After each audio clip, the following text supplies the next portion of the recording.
Hey guys, tonight we take a step back, way back, into a time when the wind whistled through the gaps in your walls, your bed was made of straw and livestock hair, and winter meant a long, smoky war against the cold. You're not tucked into memory foam or flannel sheets. Instead, you lie huddled inside a small, crooked hut made from timber, mud, and hope. A single fire flickers in the center of the floor, and the smoke curls upward, escaping out the thatched roof. Mostly. The rest? It stays low, swirling gently around your head like a lazy ghost. You blink through the haze, eyes watering, as your frozen toes twitch under a wool blanket that smells suspiciously like wet dog. Welcome to medieval Europe. And sorry to break it to you, but you probably won't survive this. So, before you get comfortable, take a moment to like the video and subscribe, but only if you genuinely enjoy what I do here. Drop a comment with your location and the time you're watching. It's always cozy to see where everyone's tuning in from. Now dim the lights, maybe turn on a fan for that soft background hum, and let's ease into tonight's journey together. You're squatting down to enter your home, which has no real door, just a heavy piece of wood that leans at an angle when not in use. The threshold is muddy and worn, and inside is worse. The floor is a mash of dirt and straw, and you're pretty sure something just crunched underfoot. The ceiling is low, barely higher than your outstretched hand, and beams overhead drip condensation in the cold. Every breath leaves a little cloud that mingles with the smoky fog. There's no chimney. Why would there be? Your ancestors have yet to invent the marvel of proper ventilation. The room stinks. Not in a dramatic storybook evil peasant stench kind of way, but in a very real, very human, very unwashed way. You can smell last night's onions, the sour tang of sweat baked into clothing, damp straw, and the earthy presence of a pig dozing in the corner. Actually, there might be two pigs. They're family. Sort of. You share this single room with them, and with your parents, your siblings, and anyone else who needs shelter that night. Walls are patched with wattle and daub, a messy sandwich of woven branches and a paste made from mud, straw, and manure. It works, mostly. Keeps the wind out when it's not too aggressive. But the real battle is not wind or even rain. It's the relentless, marrow-deep cold. Your only line of defense is the central hearth. It's a sunken fire pit lined with stones. A few smoldering logs glow softly, but the fire is never roaring. Wood is precious. Too much smoke, and your lungs will remind you for days. Too little, and you'll wake with frost rimming your nostrils. Most of the time it just smolders, low, constant, temperamental. Fun fact, medieval homes like yours didn't have chimneys until the late Middle Ages, and even then, only the wealthy installed them. That means centuries of peasant families just breathing smoke. Historians still argue whether this exposure was part of what led to shorter lifespans, or whether it at least kept out some of the worst airborne bacteria. Smoke as a cure, imagine that. Your eyes sting. You blink and shift closer to the warmth, nudging a sleeping chicken aside. It clucks softly, more annoyed than scared. Even the animals have made peace with this cramped living arrangement. The pig in the corner snorts and turns, steaming gently in the chilly air. It's not glamorous, but it's functional. The heat from animals, bodies, and embers all combines into a strange, flickering warmth. Not enough to shed your cloak or stop shivering, but enough to survive. You scrape your hand along the wall, rough texture, cold to the touch. The mud insulates, but barely. If it's been raining, the whole house gets damp. Sometimes your clothing actually dries faster outside in the wind than inside this steamy, smoky, half-alive box. But outside means exposure. Outside means danger. You drop onto a three-legged stool and wrap a scratchy wool blanket tighter around yourself. Your clothes are never truly dry, and layering is key. Underwear, a distant dream. You're wearing a linen shirt, thick wool tunic, and what might be burlap leggings tied at the knees with twine. Everything smells like smoke and mildew and sweat and winter itself. Now and then, you catch glimpses of the outside world through the slatted shutters, currently closed to the icy wind. But you can still hear it howling. The roof groans, a sound you've learned to live with. One good gust, and the thatch might lift clean off. And then there's the sound of rats in the eaves. Not just a nuisance. They're competitors. For warmth, for food, for territory. You learn to ignore them. You learn to ignore a lot. You might ask, why not insulate better? Why not seal the house up? But in truth, it's all a compromise. If you seal it too tight, the smoke will kill you. If you let in too much air, the cold will. Living in this liminal space between too much and not enough is your daily battle. And night makes it worse. The sun is gone, and with it, the illusion of warmth. In this era, winter is not a season. It's an adversary. It creeps through the floor, the walls, your very breath. And when it gets deep enough, it doesn't feel like cold anymore. It feels like stillness, like your body forgetting it needs to move to stay alive. So tonight, like every night, you pull your knees to your chest and wrap your arms around yourself. The fire cracks once, startling a chicken. A baby coughs somewhere behind you. You sigh, exhaling mist. This is home. You wake up to the stiff crackle of your own joints and the unmistakable chill that somehow manages to deepen overnight. The fire has dwindled to embers, barely glowing. A rooster outside gives a confused crow, too early, too cold, too dark. You sit up slowly, and your blanket falls from your shoulders, heavy with moisture absorbed from your breath and the air itself. Everything feels damp. Your tunic is wrinkled and smells like sour wool. It's time to bundle up again, even though you never really unbundled. The only way to fight off the creeping cold is layers, lots of them. First comes the linen shift, scratchy and thin. Then woolen leggings, maybe someone's old pair, patched at the knees and thighs. Next, a thick tunic, often coarse and rubbed smooth at the elbows. Then a second tunic. If you're lucky, you have access to sheepskin or a heavy outer cloak lined with rabbit fur, or at least what used to be fur, before years of wear turned it into threadbare hope. People in this age have a complicated relationship with warmth. Wool is a medieval hero, smelly, itchy, and undeniably effective. It traps air between the fibers, creating a buffer that resists cold. But it also absorbs moisture like a gossip absorbs drama, so you often walk around feeling like a soggy loaf of bread. Still, better soggy than shivering.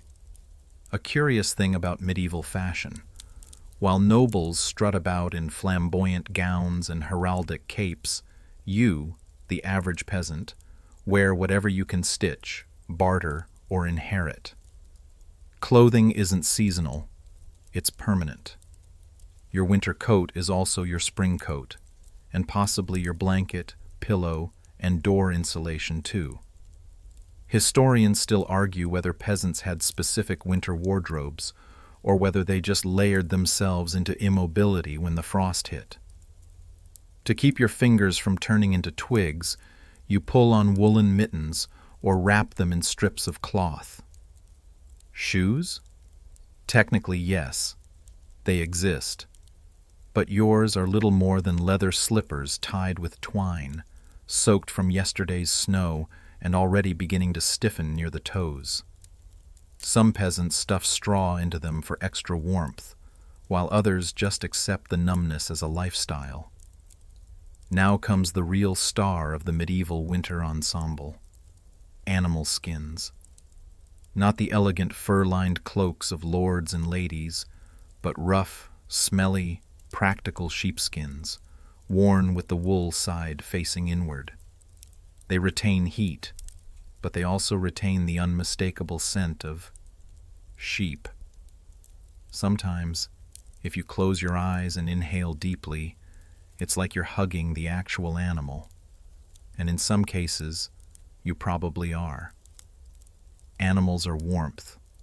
Chickens, pigs, goats, each a small radiator that occasionally makes unsettling noises and walks away. Children are instructed to sit close to the animals during the day and sleep near them at night. You wrap yourself around your pig like a medieval hot water bottle, trying not to think about hygiene. You tie a hood or coif around your head. Without central heating, heat escapes through the top like a chimney, ironically. Covering your hair with a thick woolen cap, or even wrapping a cloth around your face like a fabric burrito, helps preserve that last sliver of warmth. Some people sleep with their heads completely wrapped, with only the tip of the nose poking out, red and numb like a tiny frozen radish. And yes, it's very romantic to imagine medieval folks frolicking in fields or sword fighting in moonlight. But in truth, they're mostly just shivering in the dark, trying not to die. At least during winter, and especially at night. You hear your neighbor outside, stomping around in the snow, muttering about frozen tools and a stubborn goat. The sound carries easily across the brittle silence. In the cold, everything is louder. Creaks become cracks. Whispers carry like rumors. You can hear mice skittering in the walls, their tiny nails clicking against wood. A light joke floats into your head. If medieval peasants had Fitbits, they'd get about 300 steps in winter. Most of them from pacing by the fire, shifting hay, or chasing a goat that keeps trying to eat your blanket. In addition to clothes, people get creative with materials. Some shove moss into their sleeves and boots. Others stuff hay between layers of tunic. One inventive soul down the lane has fashioned a kind of body wrap from old sailcloth and a wool scarf knotted 10 times around the waist. You reach for your daily tools, a wooden ladle, a horn cup, maybe a bone spoon. These things aren't fancy, but they're yours. And holding something helps distract you from the fact that your breath still clouds in the air, even inside. A thin crust of frost glistens on the edge of the wall, and you're pretty sure you saw it form in real time. There's a strange peace in all this, a kind of slow surrender to the elements. You're not fighting the cold anymore. You're learning to live with it, to shape yourself around it. Like a rock accepts the river, not because it's weak, but because it's wise. And for all the discomfort, there's something deeply human in the way people share this experience. You warm each other, literally, figuratively. No one survives a medieval winter alone, not without a lot of luck or noble blood. So you share. You wrap a child in your cloak. You laugh at someone's frost-bitten beard icicles. You grumble together about frozen toes. And somehow, you endure. You glance down at your hands, red, raw, calloused. They've known cold longer than you've known comfort, but they still move. They still hold. They still warm the faces of loved ones in the flickering firelight. Outside, the frost paints the world in silence. Inside, you exist in layers of cloth, of smoke, of warmth, stolen from pigs and people alike. And maybe, just maybe, that's enough. Maybe. You stand up slowly, stiff as one of the firewood logs stacked against the wall, if you're lucky enough to still have any left. Firewood in winter is gold with splinters. Not everyone can gather enough before the ground freezes and the forests grow hostile.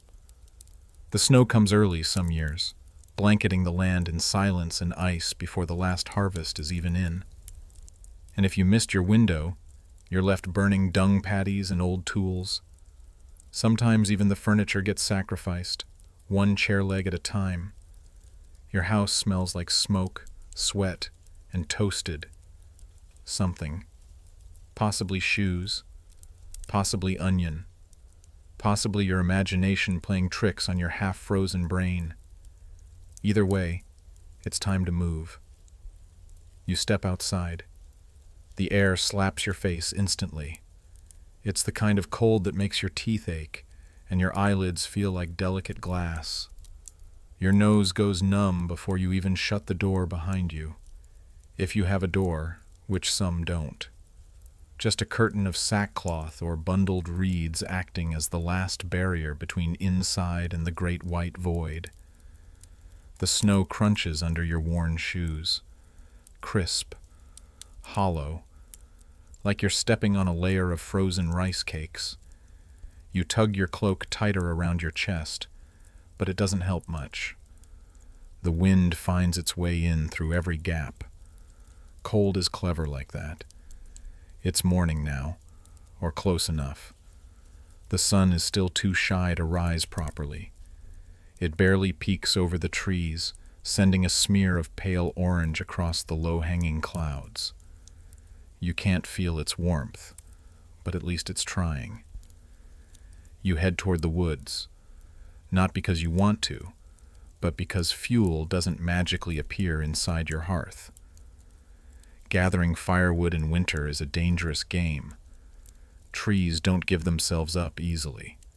Their limbs grow brittle and sharp, and snow hides the hazards. Holes, thorns, wolves. Mostly holes, though. You step carefully.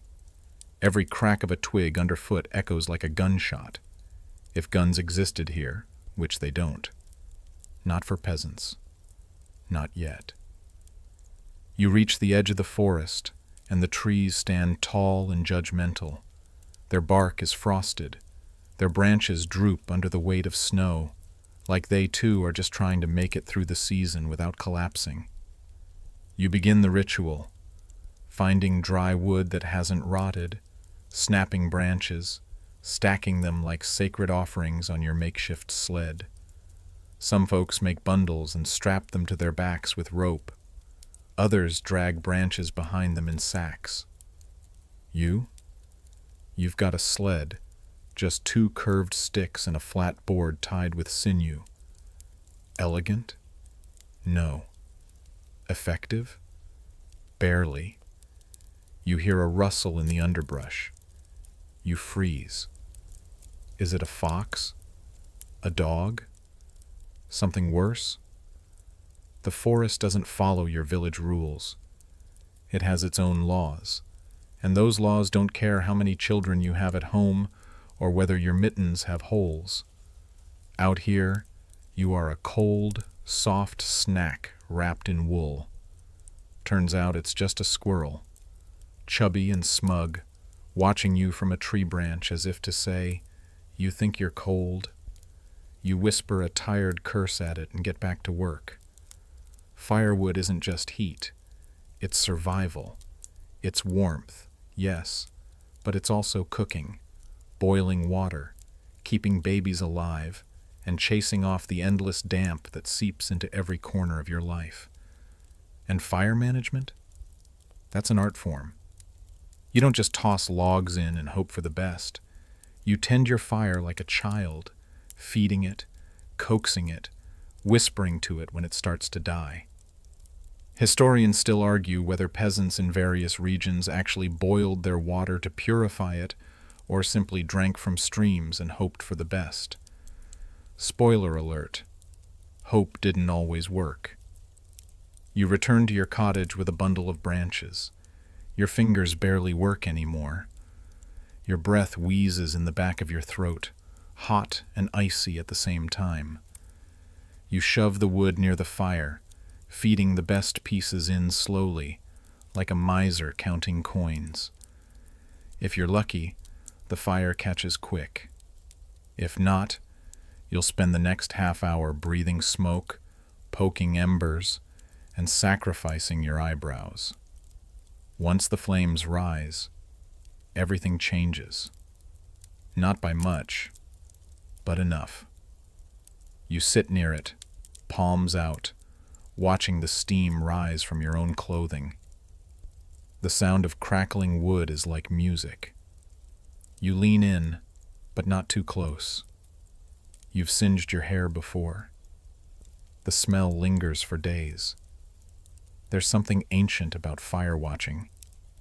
You could almost imagine your ancestors doing the same 1,000 years ago.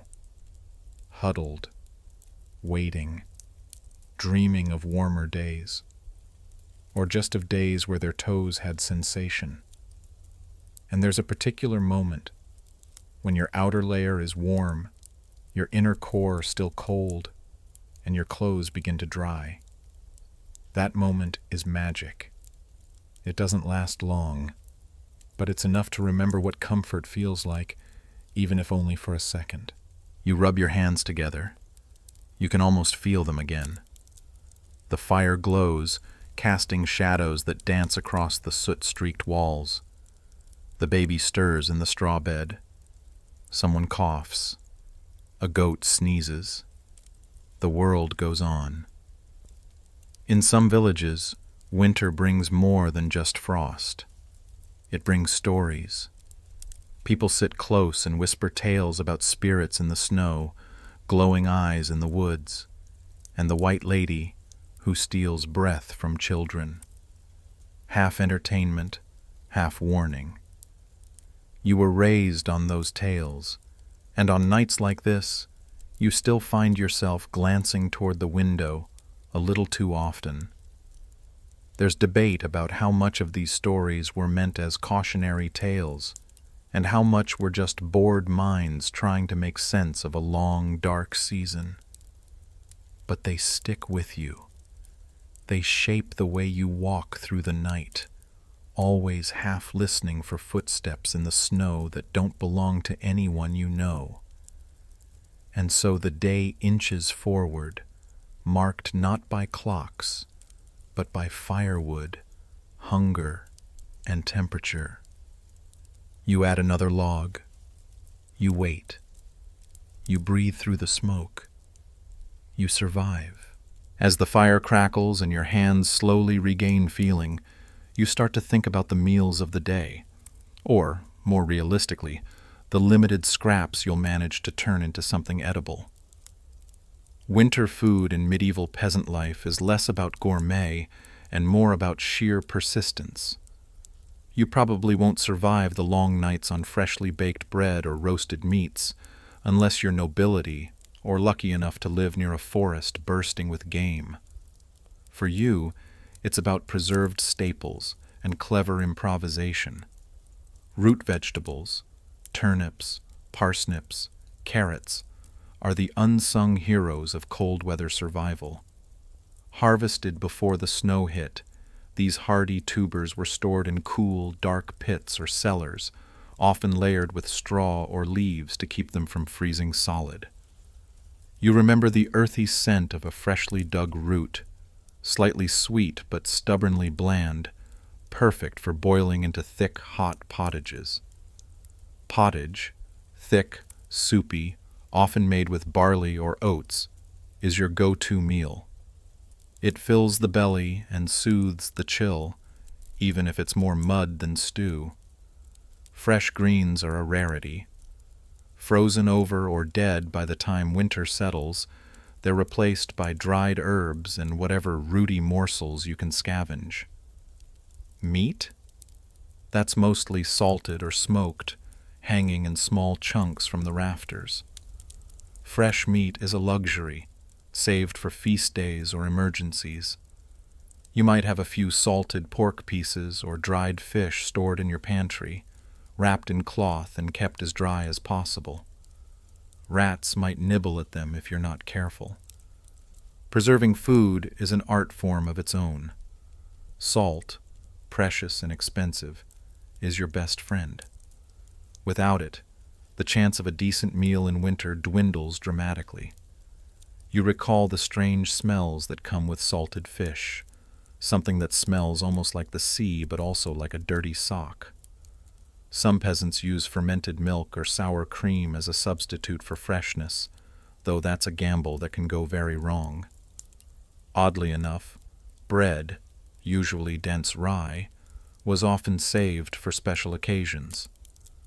The regular diet leaned heavily on grains cooked into mush or pancakes made from coarse flour.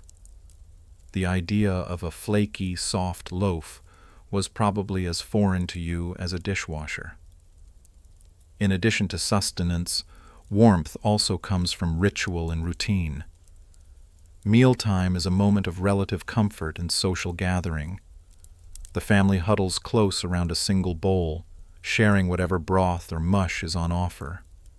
If you're lucky, there's a little ale or weak beer to wash it down, something barely alcoholic but good enough to dull the edges of hunger and cold.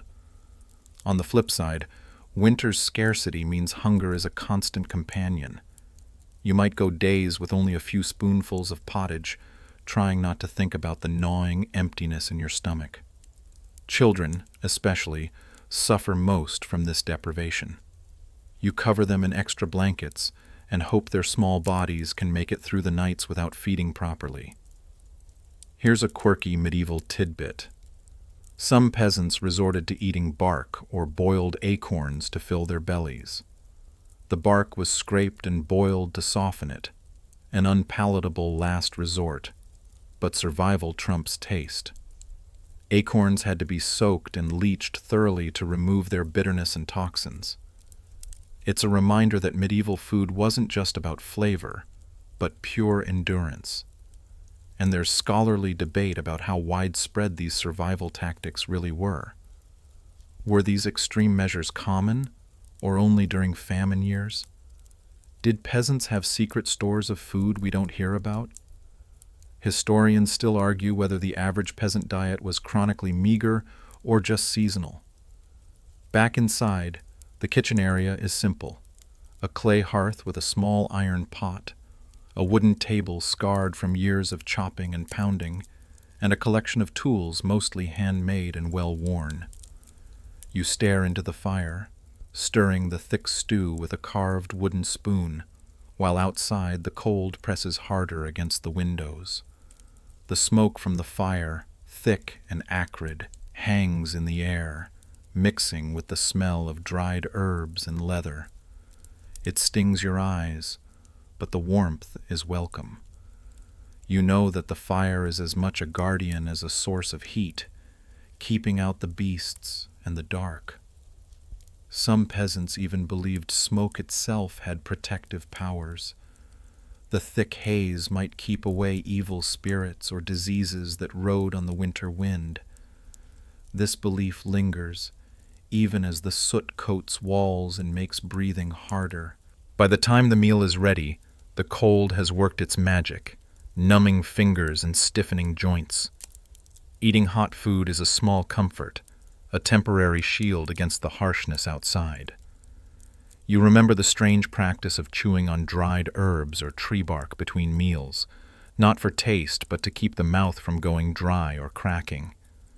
It sounds unpleasant, but when your options are limited, you learn to appreciate any distraction from hunger.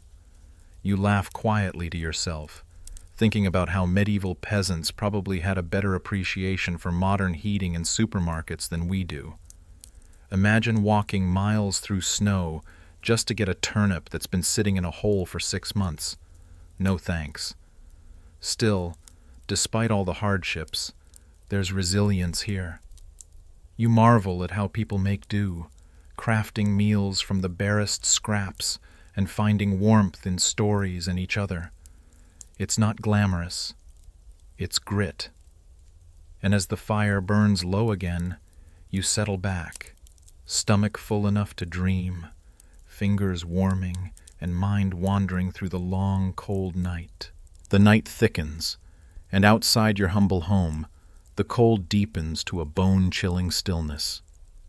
You listen to the silence, broken only by the occasional creak of wood contracting in the frost, or the distant howl of a hungry wolf, reminding you how close the wild edges are.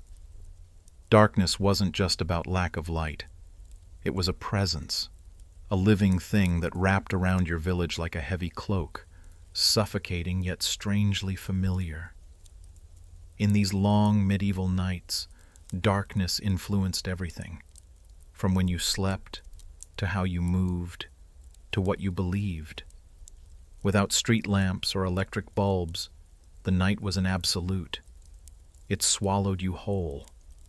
Candles and rushlights flickered weakly, barely pushing back the shadows. You knew better than to trust them too much. A sudden gust could snuff out your only source of light, plunging you into pitch black. And light wasn't just practical. It was a marker of life and safety. Your neighbor's windows glowed faintly, tiny beacons in the cold. The more hearth fires burning, the more alive the village felt. You might have seen some homes with metal lanterns or simple glass panes, but these were rare luxuries. Sleep in winter was a strange beast. The long nights tempted you to sleep more, but hunger, cold, and worry kept you half awake. You probably wouldn't survive long if you just curled up and hoped for the best. Instead, you learned to survive by breaking the night into smaller chunks, sleeping in fits and starts, listening for sounds, tending the fire, checking on children. Bedtime itself was a communal affair. Families shared beds to conserve warmth. Sometimes multiple generations squeezed into one room. It was a cozy chaos. The rustle of straw, the creak of wooden frames, the soft breathing of siblings, the occasional cough or sniffle that never quite went away in winter. You learned early to embrace the warmth of another human body, because it was better than the cold. A quirky medieval fact. Some peasants reportedly slept fully clothed, boots included, to avoid the risk of frostbite from bare feet touching cold floors. Not exactly the image of a cozy bedtime, but practical. Bedding was simple, often straw stuffed into sacks or rough wool blankets. Down feathers might be reserved for wealthier folk, though some peasants scavenged old feather pillows from abandoned houses or traded for them. You remember the itchiness of coarse wool against bare skin, but warmth beats comfort any day. Historians still argue whether bed warmers, metal pans filled with hot coals, were widely used or just an elite novelty. The idea of putting a hot pan under the covers sounds like a risky game, but it was sometimes the only way to get a few moments of real heat before falling asleep. Nighttime also brought its own dangers. Besides wolves and wild animals, there was the ever-present threat of illness. The cold weakened your body's defenses, making coughs and fevers more common and often deadly. You tried to wrap children in extra layers, but nothing guaranteed survival. Superstition flourished in the darkness. Many believed that night was when spirits roamed, and strange noises in the wind were warnings or curses. You might have heard stories about the night walkers or phantom women in white who haunted the woods. These tales mixed fear with comfort. They explained the unexplainable and gave shape to the night's mysteries. You hear the faint crackle of your fire, reminding you to check it again. The smoke curls up the chimney, mingling with the frozen breath of the night outside. You wonder if someone else in the village is awake, thinking the same thoughts, listening to the same silence. Sometimes, villagers would share a moment at the doorsteps, brief talks about weather, rumors, or the latest births and deaths. Even in the coldest nights, connection mattered. It was a fragile thread holding everyone together. You feel the rough wooden floor beneath your feet as you prepare for bed, clothes stiff from cold and sweat. The little comforts, your favorite cloak, a small wooden charm, a carved figure, are priceless tokens against the harshness. You remember that medieval peasants didn't have the luxury of a quiet, solitary bedtime ritual. Nights were shared struggles, moments of hope, and endless patience. And as you finally lay down, the fire's glow fading, you close your eyes, ready to face whatever the cold night brings. Morning breaks again, but winter's grip hasn't loosened. You wake to a world dipped in frost, where even your breath freezes into tiny clouds. You rub your eyes, remembering the dreams that dissolved into the cold dawn. The chill creeps under your clothes, prickling your skin like 1,000 invisible needles. Your hands fumble for the morning tasks. In medieval peasant life, there's no luxury of a slow wake-up. Hunger is the first alarm clock, and cold is the second. The day begins with simple but urgent chores, fetching water, tending animals, and prepping the meager food stores. Water is a prize that often defies easy access. Wells might freeze over or be buried under snowdrifts. Sometimes you have to break the ice on a nearby stream, balancing carefully on slippery banks to scoop the cold, clear water in a wooden bucket. The cold bites, but water is life, and thirst doesn't wait. You trudge to the animal shelter next. Livestock like goats, chickens, or a cow might still be alive, though barely.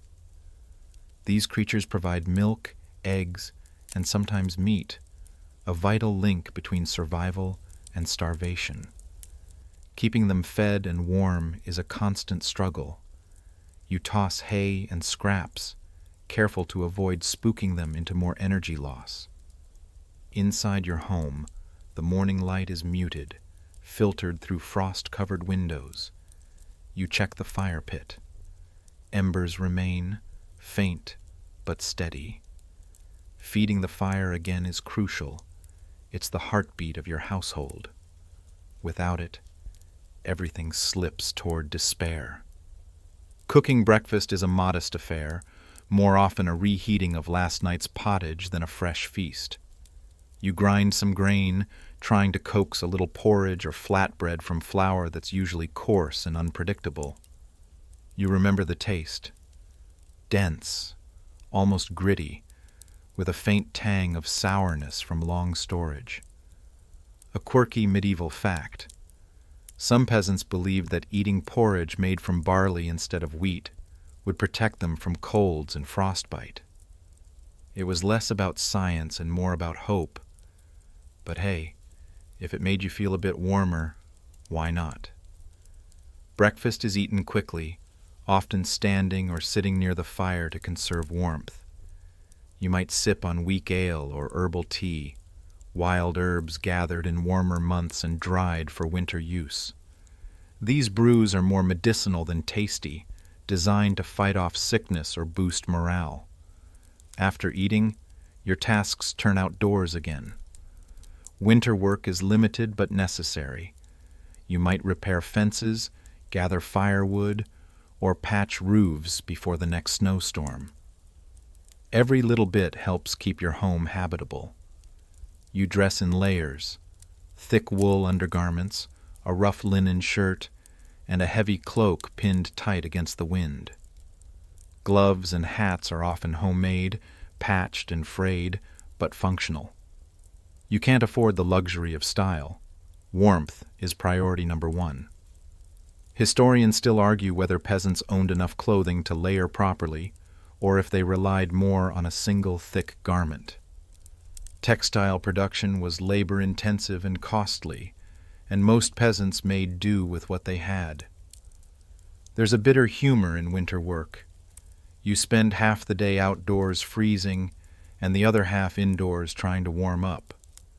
Your hands are always raw, your face wind-burned. The snow muffles sounds, making the village feel isolated, like a boat stranded on an endless white sea.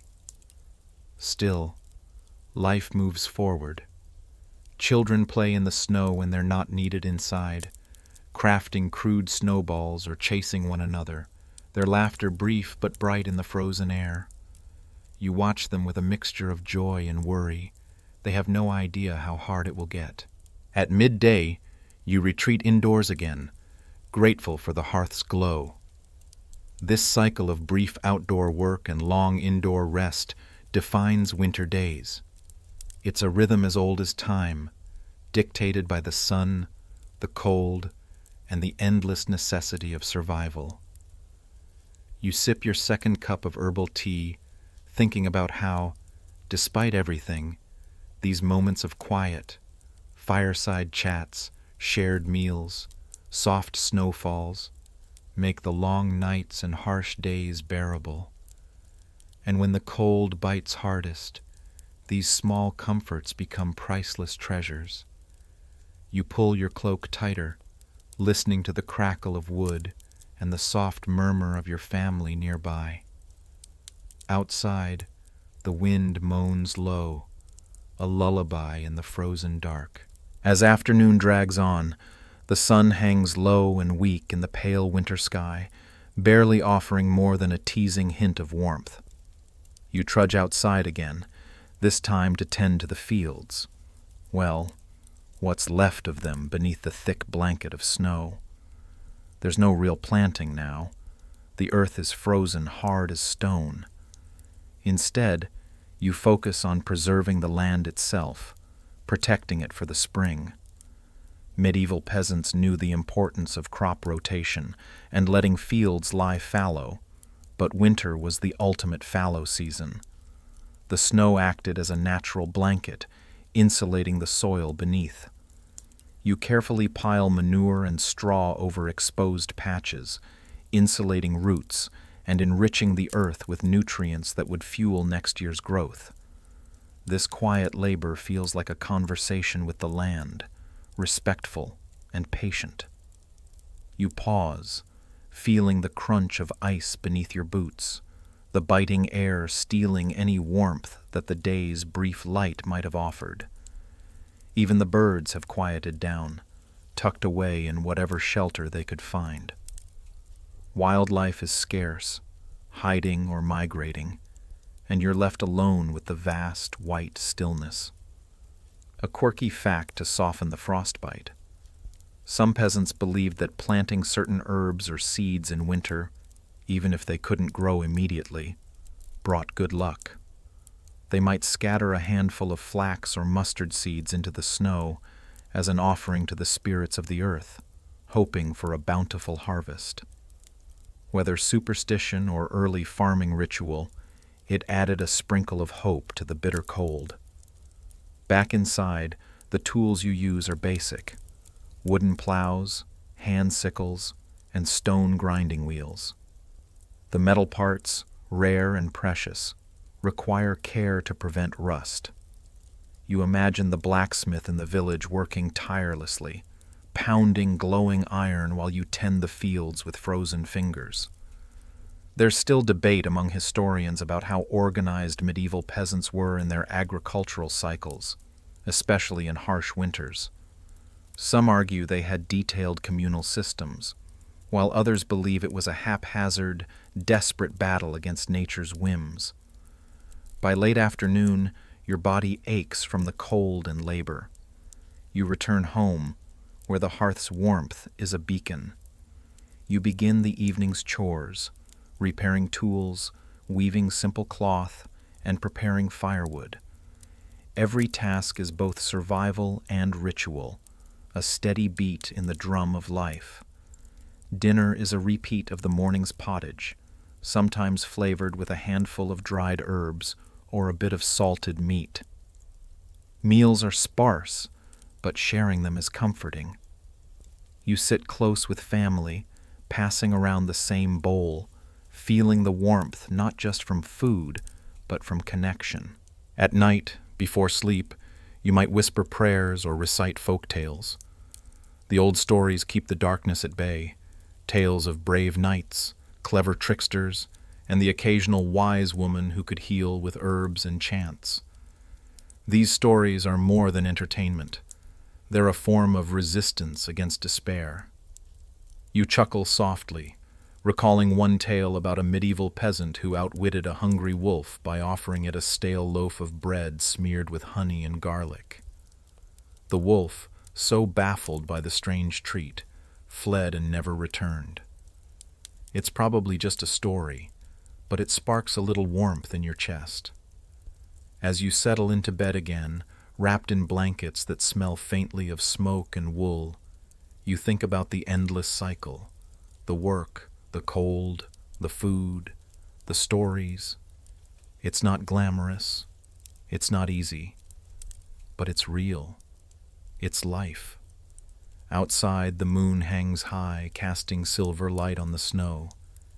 You close your eyes and let the quiet settle, feeling for a moment that the cold night isn't quite so lonely after all. Night falls again, heavier and colder than before, and you feel the familiar pull of exhaustion mingled with a restless alertness. It's the paradox of medieval winter nights. Despite the fatigue, sleep never quite comes easy. You lie beneath your rough blankets, the warmth from the fire long faded, and listen to the house settling around you. The flickering shadows cast by the dying embers play tricks on your eyes. You think you see movement in the corner, but it's just the firelight dancing. Still, the night feels alive with unseen things. Remember those tales from earlier, about spirits and night walkers? They're not just stories to frighten children. They embody the very real fears that come with so much darkness and isolation. Your body aches from the day's labor, but the cold seeps through your skin. You pull your cloak tighter, even under the covers, and try to slow your racing thoughts. Sometimes you imagine what warmth might be like, perhaps a hearth roaring in a grand hall, or soft feather beds instead of straw. Here's a strange medieval tidbit. In some villages, people would keep small animals like ferrets or even snakes in their homes during winter, believing their body heat helped keep the house warmer. Ferrets might also help control vermin, but the idea of sharing your bed with a wriggling snake? Probably a hard no for most peasants. You turn over and think about the other harsh realities. You know many won't survive the cold. Infants and the elderly are especially vulnerable. You've heard stories of entire families lost to winter fevers and pneumonia. It's a quiet, creeping tragedy, one that historians still debate the scale of. Some say mortality rates were catastrophic. Others believe communities had developed coping mechanisms to minimize losses.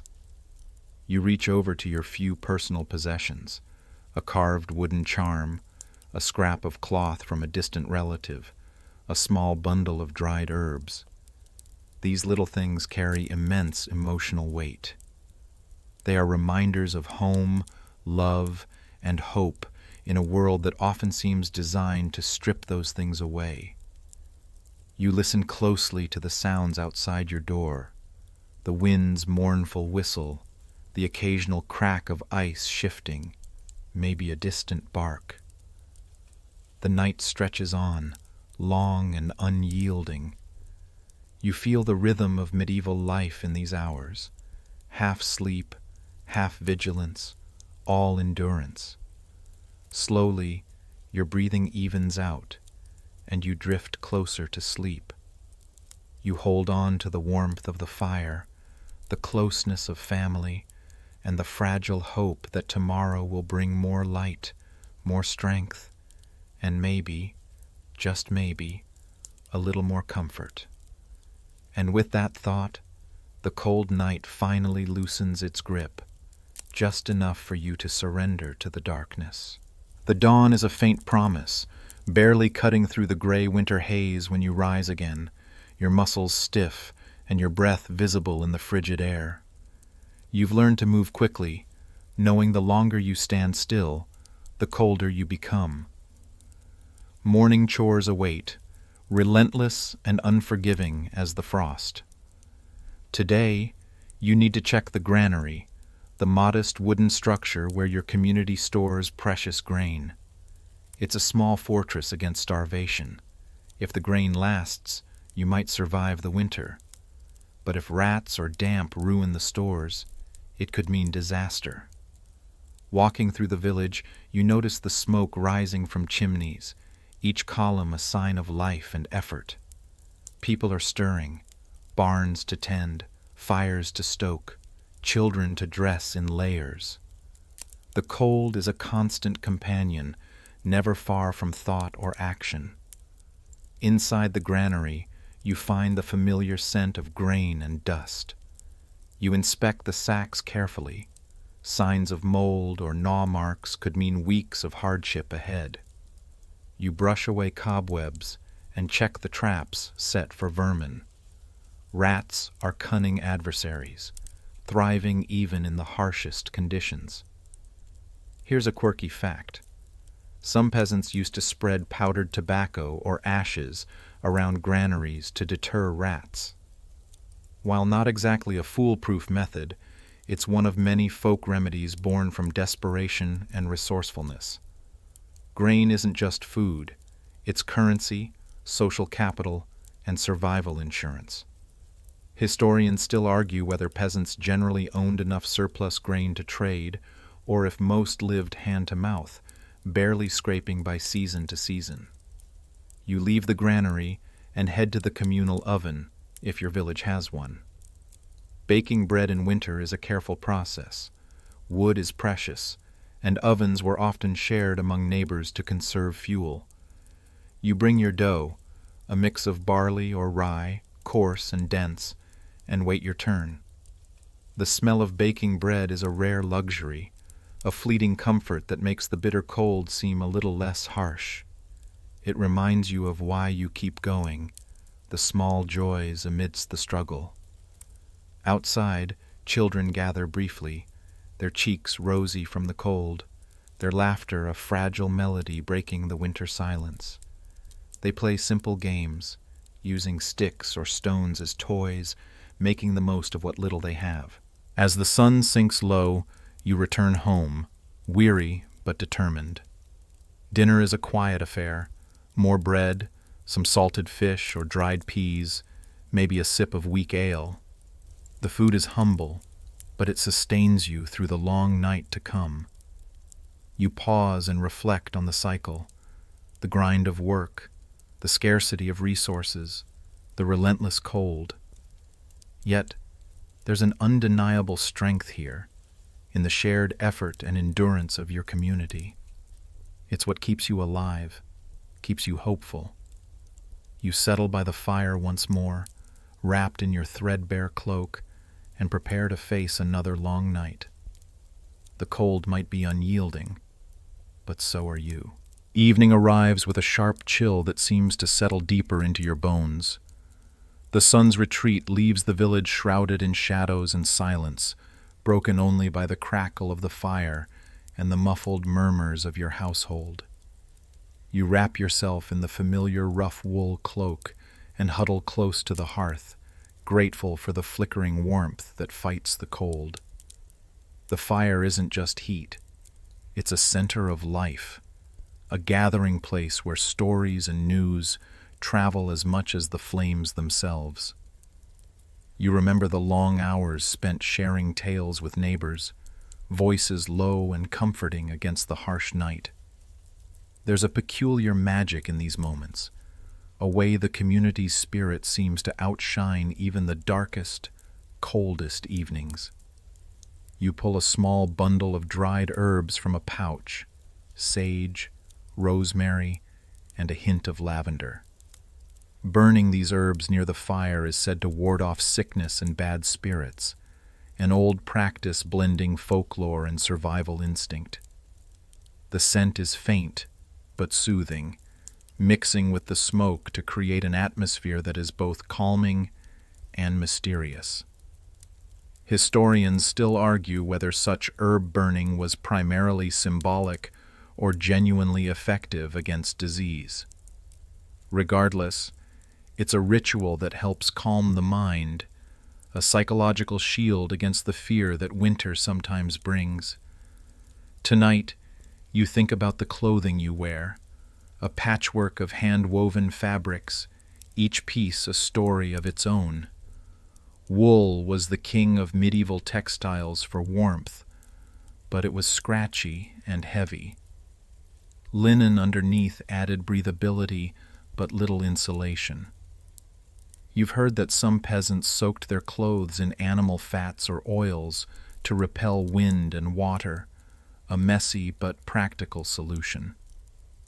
As you adjust your cloak, a stray thought surfaces, how much your ancestors must have endured. The peasant life was a relentless cycle of labor and endurance, marked by a close relationship with nature's moods. Yet, despite hardships, laughter and hope persisted. Outside, the wind whistles through gaps in the wooden walls, and the fire sputters, casting erratic shadows. You settle deeper into your seat, the flickering light a gentle lullaby. Your eyes grow heavy, the steady rhythm of the household blending with the soft crackle of burning wood. You smile faintly, recalling that peculiar story about the village healer who supposedly cured a fever by wrapping a patient in layers of goose feathers and reciting prayers through the night. It's probably just a legend, but it's comforting to think that people tried every way possible to fight the cold and sickness. As sleep creeps closer, you feel a strange kinship with those long-gone souls, all huddled by their fires, battling the same bitter cold. The night stretches before you, long and dark, but somehow less daunting. And with the slow burn of embers and whispered tales, you drift toward rest, wrapped in the warmth of history's quiet resilience. You wake again to the sound of brittle branches snapping under the weight of frost and ice. The sun's pale light seeps through a crack in the wall, tracing thin lines across your face. Outside, the landscape looks like a winter wonderland, but you know better. This beauty hides a harsh, unforgiving reality. Your body feels the weight of constant cold, a slow, creeping fatigue that seeps into muscles and bones.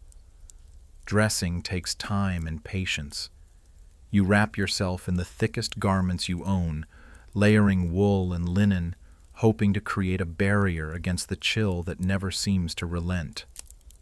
One strange medieval practice comes to mind. Some peasants wore animal skins inside their clothes, believing the fur trapped more warmth. While practical in theory, it must have been itchy as all get out. You wonder how they managed not to scratch themselves silly. Out in the fields, the work is minimal but necessary. You check the fence lines, repairing what winter storms have battered. Every break in the fence risks animals wandering off or predators sneaking in. Keeping your livestock safe is a priority that never ends. As you work, the cold makes your breath visible, little clouds puffing out with every word or grunt. Your fingers grow numb, and you use your sleeve to rub warmth back into your hands. You remind yourself to move constantly, even if it's just small steps or stretching. You stop to admire the way the snow sparkles under the weak sun. It's a moment of peace, a tiny gift from the winter itself. But peace is fleeting. You have to keep moving. Back inside, you find a moment to tend to your tools. Sharpening a blade or mending a basket feels like small victories against the slow grind of winter. These tasks are repetitive but grounding, offering a rhythm to the day that keeps despair at bay. Historians debate how much downtime peasants actually had during winter. Some argue the long nights allowed for rest and crafts, while others say survival was a non-stop battle with little room for leisure. You sit by the fire for a brief respite, sipping on a thin broth that's more warmth than flavor. The hearth's glow flickers against the rough wooden walls, and you find yourself lost in thought about the cycles of life, the seasons, and the resilience it takes to endure. The cold outside remains relentless, but inside there is a quiet strength, a stubborn hope that spring will come again, bringing with it warmth, growth, and relief. You close your eyes for a moment, letting the fire's warmth seep into your tired body, readying yourself for whatever the night might bring. The deep freeze of winter tightens its grip as you awake to a brittle, crystal-clear morning. Frost decorates the windows with delicate patterns, nature's own lacework, and the world feels quieter, as if holding its breath beneath the thick white blanket. You step outside and immediately feel the sting of the cold biting through your layers. Today's work revolves around the animals. Medieval peasants depended heavily on their livestock during winter, not just for meat, but also for milk, wool, and leather. You trudge toward the barn, your breath a visible cloud that disappears into the icy air. The low grunts and shuffles of animals inside provide a small comfort, a reminder that life persists. Caring for animals in winter was a constant challenge. You must break ice in the water troughs or haul fresh water inside, all while keeping the barn warm enough to prevent frostbite, but not so smoky as to suffocate your charges. Straw bedding is refreshed regularly, insulating hooves and providing a soft place to rest. There's an interesting and rather quirky medieval belief that hanging garlic or certain herbs in stables could ward off evil spirits or disease, a practice that blends superstition with early attempts at biosecurity. Whether it actually helped animals stay healthy is uncertain, but it speaks to the creative ways peasants tried to protect their valuable livestock. Historians still debate how effective medieval animal husbandry techniques were during harsh winters. Some evidence suggests surprisingly sophisticated care, while other findings point to frequent losses and crises. You gather eggs from a hen house that's been tucked away in a sheltered corner, the chickens huddled together for warmth. Even these small acts feel like victories in winter, each egg a fragile promise of sustenance. As you move from animal to animal, you're acutely aware of the delicate balance between survival and disaster. A sick cow or a dead sheep could mean weeks of hardship for your family. You check for signs of illness, knowing that even a mild fever can spiral out of control when medical help is scarce. Later, you grind some grain for animal feed, the rhythmic motion of the millstone, a small comfort amid the chaos of cold and scarcity. The sound echoes softly in the dim barn, a reminder that life continues despite winter's harshness. Returning to the house, you feel the deep ache of cold muscles, but also a quiet pride in your efforts. Each task completed is a step closer to making it through the night, through the long months until spring. As night falls, you stoke the fire again and settle in, the warmth wrapping around you like a protective cloak. You sip a thin broth and listen to the wind moan outside, feeling a kinship with generations of peasants who face the same endless winter. You smile softly, thinking of the strange mix of hardship and hope that defined their days, and your own tonight. The day's end draws near, and you find yourself reflecting on the role of light in a medieval peasant's winter life. The short days, with sunlight slipping away by mid-afternoon, make each precious hour of brightness feel like a fleeting gift. You squint as dusk settles, shadows creeping along the walls, and realize how much darkness shapes your routines. Candles are scarce and expensive, made from tallow, the rendered fat of animals. They burn quickly and smell foul. You remember hearing that in some villages, people would reuse the leftover bits of candle wax, or even scrape down old wicks to stretch their meager supplies. It's a clever but desperate form of economy, making light last just a little longer. In place of candles, many rely on rushlights, thin strips of dried rush plants soaked in animal fat. They produce a dim, flickering glow, enough to move around, but not enough for detailed work. You've learned to cherish even that faint illumination. It's a fragile thread against the overwhelming darkness. Historians still debate how much light peasants truly had during winter nights. Some argue the scarcity severely limited nighttime activities, while others point to communal gatherings around fires as moments of vibrant social life. You huddle near the hearth and watch the flames dance, the warmth and light a balm against the encroaching cold. The firelight casts gentle flickers on the wooden beams and earthen walls, revealing the cracks and imperfections of your humble home. Stories and songs often fill these hours, handed down through generations. Tales of saints, or local legends, sometimes mixed with warnings and humor. You smile at the thought of these narratives weaving warmth and community into the cold, silent night. Tonight, you hear the faint echo of a ballad about a clever fox outsmarting a greedy farmer, an old favorite that never fails to bring a quiet chuckle. Humor, it seems, was a powerful weapon against despair. Outside, the wind picks up again, rattling shutters and making the house groan. You feel the solid presence of your family nearby, the shared endurance of a hard winter made lighter by companionship.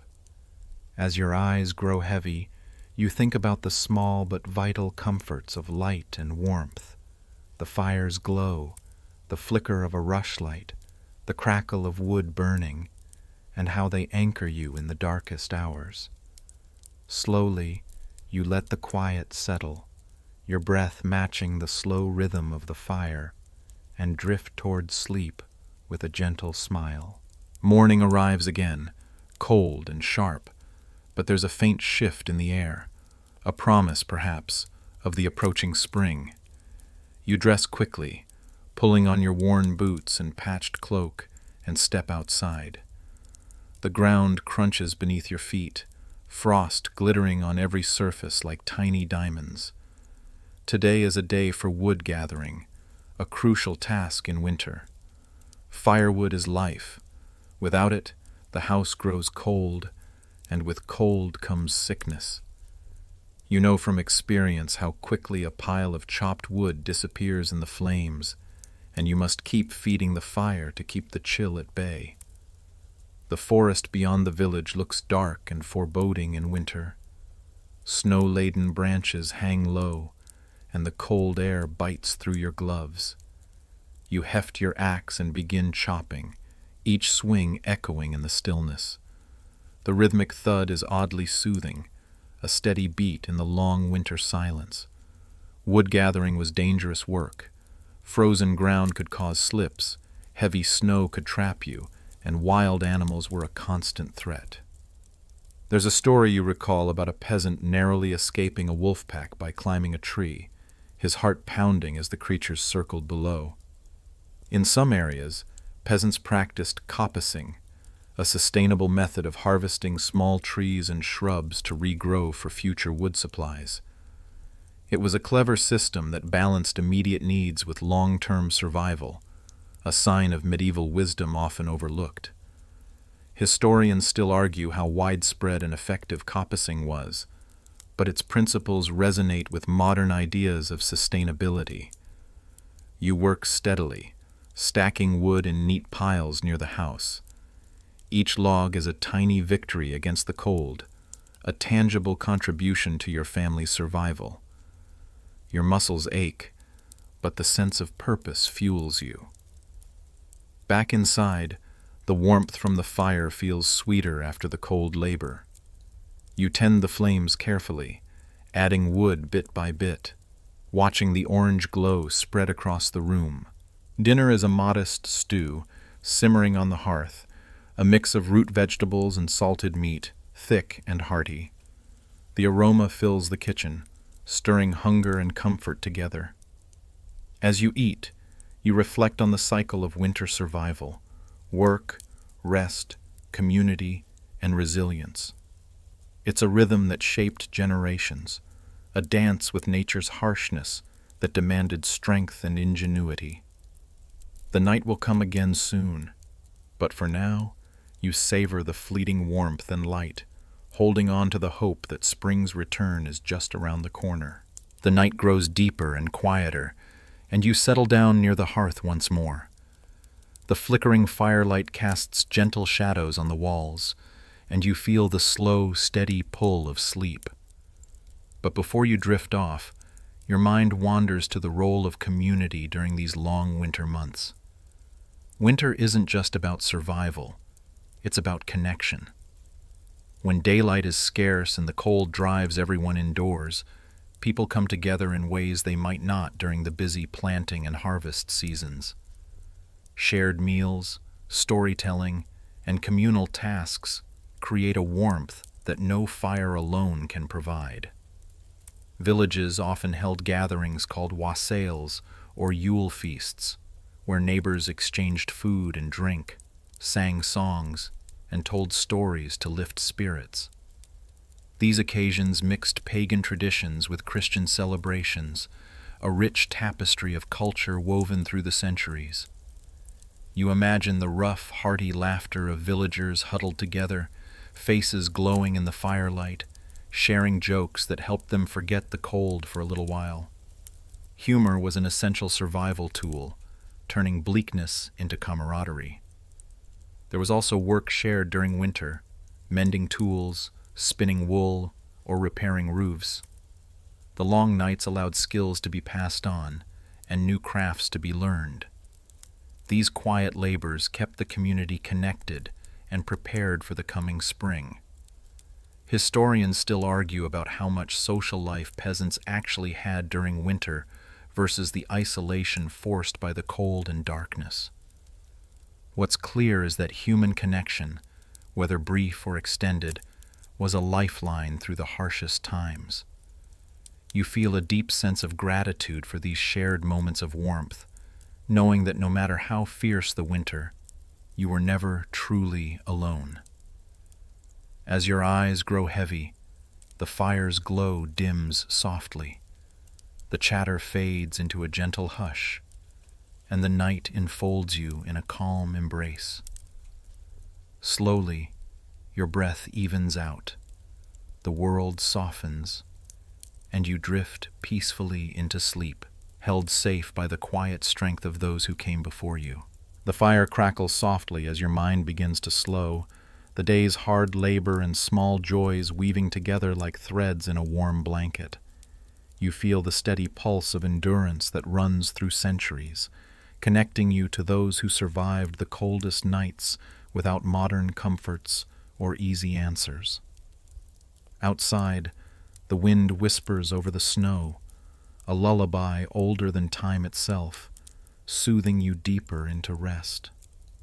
Your thoughts drift gently, untangling worries and worries, settling into the comforting rhythm of hearth and home. The bitter cold may still press against the walls, but inside, warmth and resilience hold firm. You are part of a long story, a quiet history of survival, hope, and human spirit. Now, breathe deeply, feel the slow rise and fall of your chest, and let the calm wash over you. The night is yours, wrapped in history and soft shadows. Sweet dreams. You wake to a sky the color of old parchment, low and heavy with the weight of a new snowfall. Outside, the wind has softened for now, replaced by a stillness that feels almost reverent. You listen for a moment, the muffled hush of snow blanketing the world, the distant creak of a tree settling under ice. Winter's quiet brings with it an unexpected gift, time to repair, to reflect, to reshape what's been worn down. And for a medieval peasant, that often meant turning the home itself into a makeshift workshop. Today, your task is mending, everything from clothes to tools. You sit by the fire, your fingers wrapped tightly around a thick needle, threading it through stiff cloth. Wool socks wear through quickly when you're trudging through snow every day, and you've patched these more times than you can count. The stitching isn't pretty, but it holds. In the corner, your child is helping by untangling thread and tying knots. It's a small joy, watching them learn something useful, seeing their eyes light up with pride after completing a simple task. In many homes, winter was when the youngest learned these quiet, domestic skills. There's something deeply meditative about it all. The rhythm of the needle, the way the fire casts flickering shadows across the floorboards, the warm weight of a woolen blanket across your knees. You think about how peasants made their own thread, often spinning wool by hand using a drop spindle. It's a slow process, but mesmerizing. There's even a rather odd belief from some regions that spinning during a thunderstorm would attract evil spirits. So better safe than sorry, right? Historians still debate how standardized textile practices were across medieval Europe. Some records suggest centralized, village-wide spinning days, while others point to isolated, family-centered crafting. Mending tools is another task you tackle today. Your wooden rake lost a few teeth last fall, and now is the time to fix it before planting season sneaks back in. You shave down a piece of spare wood to fit, test the grip, and secure it with coarse twine. It's not pretty, but it's serviceable. And that's what winter demands: function over form. You remember stories passed down about entire families building wooden sleds or weaving baskets during winter. These weren't hobbies, they were survival strategies. You couldn't buy your way out of winter's bite. You made things, you fixed what broke, and you made do with what you had. After hours of focus, the repairs are done. You rub your tired hands together and lean back, admiring the humble fruits of your labor.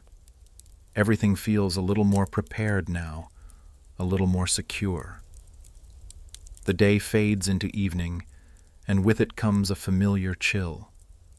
You throw another log on the fire and stretch out your legs, listening to the snap and crackle of sap boiling inside wood. The silence of winter is never truly silent. It has a texture, a pulse, a hidden depth. You close your eyes and imagine spring, not out of impatience, but as a quiet promise. The tools you've mended today will dig new furrows. The socks you patched will carry you into warmer days. But tonight, all that matters is the flicker of firelight, the softness of old fabric, and the quiet dignity of getting things ready, one stitch, one repair, one peaceful breath at a time. By the time you wake, the world outside has changed again. The snowfall from yesterday has blanketed everything in a thick, undisturbed white. The rooftops sag gently under its weight. Tree branches bend with silent elegance, and your own footsteps disappear behind you as you step outside. Today is a church day. In the depths of winter, the rhythm of religious life becomes even more central. With less work in the fields, the peasant calendar orbits more tightly around holy days, saints' feasts, and the long arc of Advent through Epiphany. Faith, for many, is the guiding thread that holds the season together. You bundle up, extra tunic, wool cloak, scarf tied so high it tickles your ears, and make your way down the slippery path to the village church. The building is simple but proud. Stone walls blackened by centuries of smoke, a wooden door swollen by damp and cold, and a bell that tolls slowly through the frosted air. Inside, the cold is only slightly softened by the close body heat of fellow villagers. You feel the shuffle of boots on stone, the soft murmur of breath, and the low hum of familiar Latin, words you don't entirely understand, but know in your bones. The priest's voice echoes through the space, rhythmic and grounding. The windows are small and high, letting in little light, but there's something sacred in the dimness. You find yourself watching a candle's flame flutter as if it, too, is praying to last through the winter. Religious obligation during this time was taken seriously. Attendance at Mass was expected, and even though not all peasants could read, they were deeply familiar with the major feast days: Candlemas, Epiphany, the Feast of St. Agnes. These weren't just church affairs. They were breaks from routine, marked by food, song, and ritual. You hear the priest speak of St. Bridget's Day, just around the corner, a time to bless food and livestock, to mark the turning of the season. It's said that Bridget walks the earth that night, blessing homes with fertility for the spring. You're not one to argue. If putting out a bit of bread on the windowsill keeps the saints happy, so be it. Interestingly, there were local variations to how peasants observed these days. Historians still argue whether rural folk genuinely understood theological doctrine or followed more a blend of Christianity and pre-Christian ritual. But in practice, it hardly matters. Ritual is ritual, and it gives life structure and meaning. After the service, you gather outside with your neighbors. You exchange nods, quick gossip, and a laugh or two. Someone jokes that the priest's sermon was warmer than the fire back home. You talk of frozen wells, of rumors of a sick cow on the far side of the village, of the return of a young man from service in a distant lord's manor. These little conversations are like sips of warmth in the chill. They remind you that you are part of something larger than yourself, a community bound not only by hardship, but by a shared belief that surviving the cold is easier when you do it together. As you walk back home, the snow crunches underfoot, and your breath comes out in soft clouds. The clouds part for a moment, revealing a sharp winter sun, brief but brilliant, scattering diamond-like light across the snow. It's still cold, bitterly cold, but something inside feels warmer, steadier. You've done your part. You've shown up. You've listened. You've shared a moment of light in the heart of the season. Back inside, you strip off your heavy outerwear and hang it by the hearth. The warmth of home welcomes you like a familiar hymn. And as the sky darkens again, you settle in with a quiet peace, a small ember of hope glowing inside you, just enough to keep the cold at bay. Tonight, as darkness falls early once again, you sit with your back against the thick stone wall of your cottage, warmed by the hearth and wrapped in a blanket that smells faintly of wood smoke and wool. The fire crackles, spitting embers and shadows against the ceiling, and slowly, stories begin to unfold. Because in winter, storytelling isn't just entertainment, it's tradition. Someone starts with a tale of a great knight who fought a frozen giant in the forest beyond the mountains, wielding a sword made of sunlight. The children listen wide-eyed, while the elders chuckle, half remembering when they first heard the same tale, decades ago. Storytelling in winter was more than a pastime. It was the medieval equivalent of Netflix, bedtime stories, and oral history, all rolled into one. Without books in every home or access to libraries, knowledge lived in the mouths of neighbors and the memories of grandparents. You take your turn, spinning a story of the Green Man, an old forest spirit who, legend says, walks through villages disguised as a beggar, testing people's kindness. Give him bread, and your crops will flourish. Turn him away, and your well might freeze solid. You're not saying you believe it, but you're also not saying you don't. There were tales meant to entertain, of course, stories of mischievous fairies who stole your socks or made your goat walk backwards, but others had clear practical lessons hidden in their folds. Don't go into the woods alone. Always help a traveler in need. Keep your hearth clean and your fire burning. Every parable carried a warning, and every warning came gift-wrapped in fantasy. Some stories are local, unique to your region. There's one about a spectral dog that guards the village graveyard, its eyes glowing like lanterns. Another tells of a wise old woman in the hills who can predict the weather by talking to birds. These tales shift and change over time. Some fade, others grow more elaborate, but they bind the people together, generation after generation.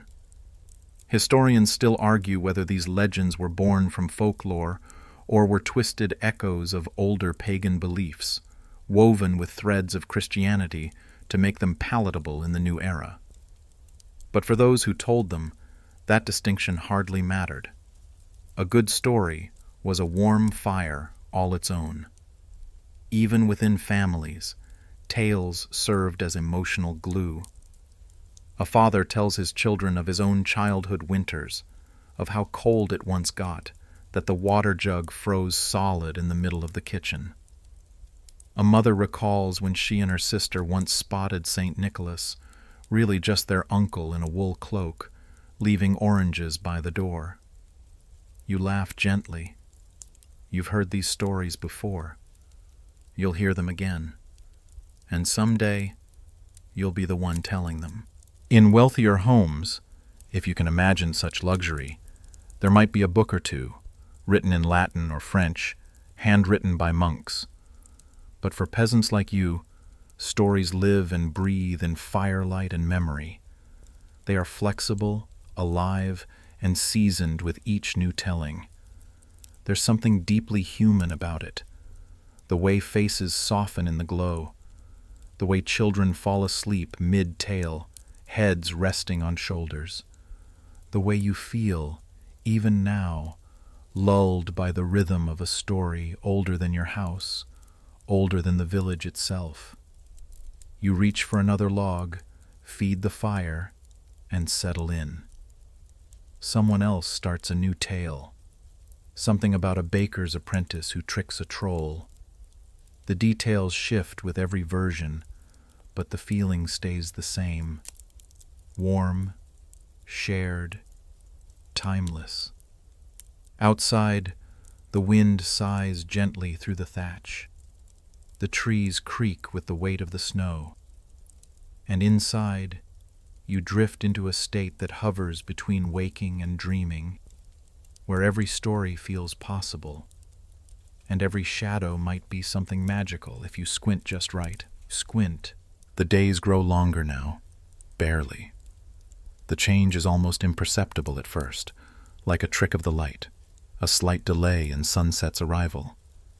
But you feel it, and so does the village.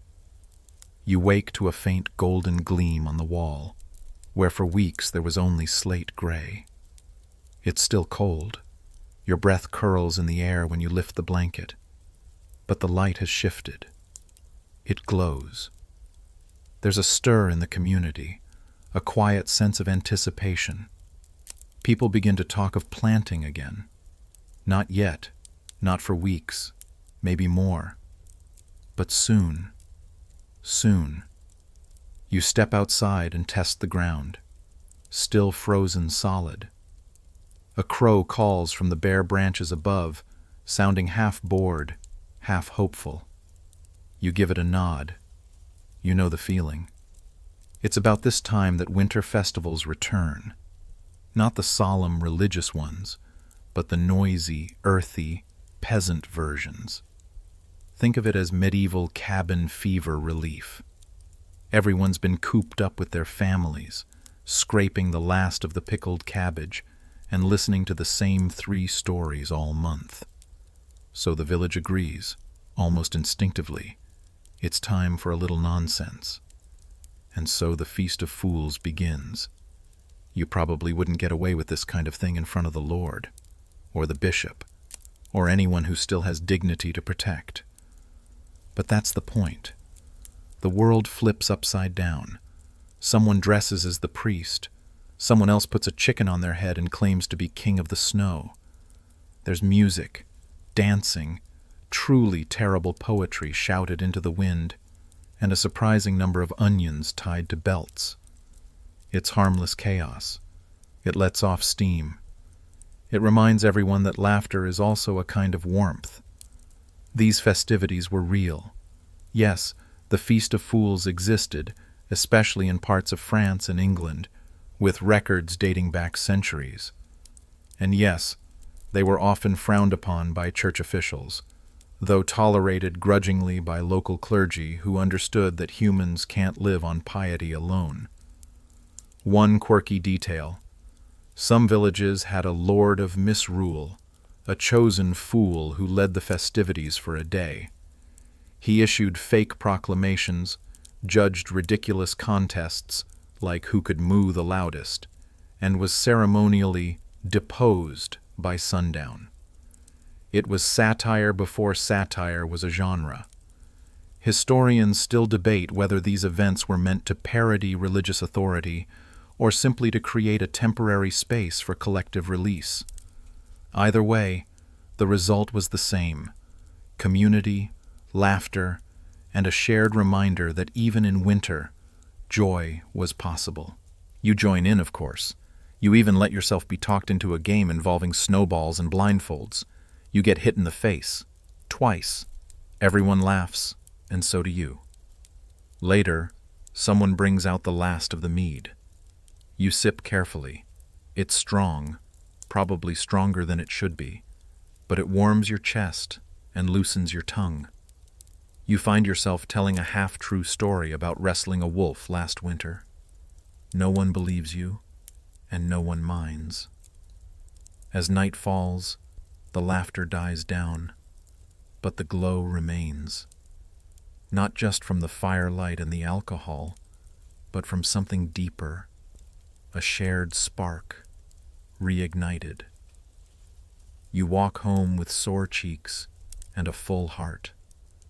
The snow crunches under your boots, and stars glitter above like frost on the sky. The world is still frozen. Your breath still curls like smoke.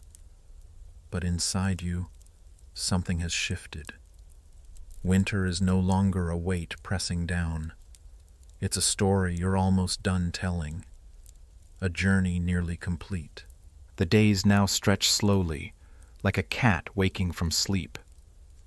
Not long ago, darkness was already pressing at your windows by mid-afternoon. But now, you notice a golden linger on the snow past supper, a shimmer on the path when you fetch water. It's not spring yet, not even close, but something has turned. You spend the morning cleaning out the hearth. The ashes are thick and soft, like gray snow. You scoop them into a basket and scatter them into the compost pile, watching them vanish into the wind. Strange, you think, how even the remains of warmth can serve another purpose. Others in the village are doing the same. Doors creak open. Windows are unshuttered just a crack to let in air.